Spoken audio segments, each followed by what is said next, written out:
Hi hello வணக்கம் back to my channel வணிகப்புரி 360. எல்லாம் நலமாக இருக்கீங்களா? எப்படி இருக்கீங்க?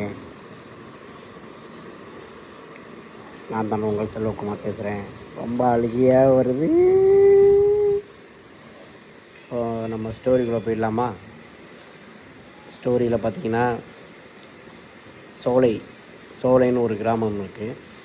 அந்த சோலை கிராமத்தில் என்னென்னா, வடக்காண்ட பார்த்தோன்னா ஏழ்மையான வீடு, தெற்காண்ட பார்த்தோன்னா ஒரு பணக்கார வீடு இருக்கும். ஏழ்மையான வீட்டில் பார்த்தோன்னா ஒரு கணவன் மனைவி, 5 பெண் குழந்தைங்க, 5 குழந்தைங்க, ஒரு நாய், இப்படிமா இருக்குது. ஒரே சத்தமாக இருக்கும், இறைச்சலாக இருக்கும். அதனால் எல்லோரும் இருக்கும். தெற்காண்ட இருக்கிற வீடுகாரவங்க பார்த்தோன்னா ஒரு கணவன் ஒரு மனைவி, அவ்வளோதான், பிள்ளை கிடையாது. அதனால் பார்த்தோன்னா அவங்க சத்தம் இல்லாமல் இருப்பாங்க. இப்படியே நாட்கள் போய்கிட்டு இருந்தது.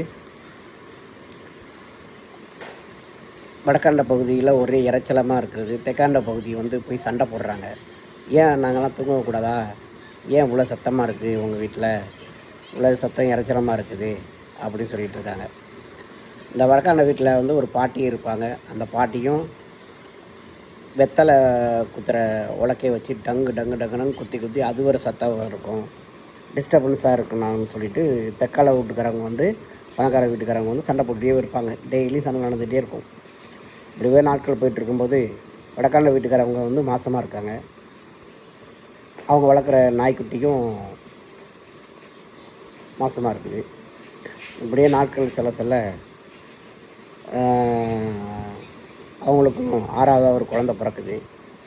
அந்த நாயும் குழந்தைய பெற்றுருது. நாய்க்குட்டிகள்லாம் விட்டுட்டு அது போய் இறத்திட்ட ஓடிக்கிட்டு இருக்கும்போது வர்றான்னு கத்த ஆரம்பிச்சிருச்சு. கத்த ஆரம்பிங்கன்னு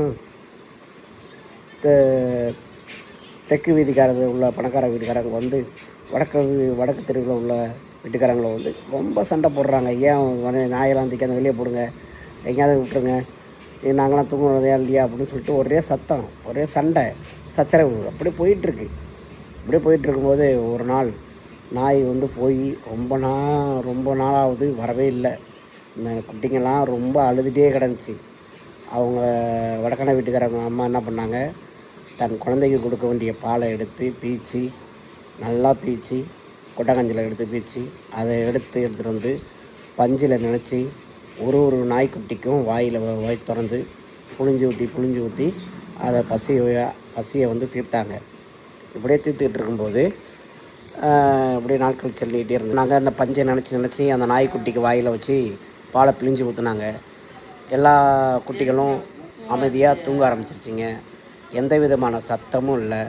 மழை பெஞ்சு அடித்து ஓஞ்ச மாதிரி சத்தமும் ஓஞ்சு போச்சு. அமைதியாக இருந்த வீட்டில், அந்த ஊரில் ஒரே ஒரு சவுண்டு மட்டும் தான் கேட்டுச்சு.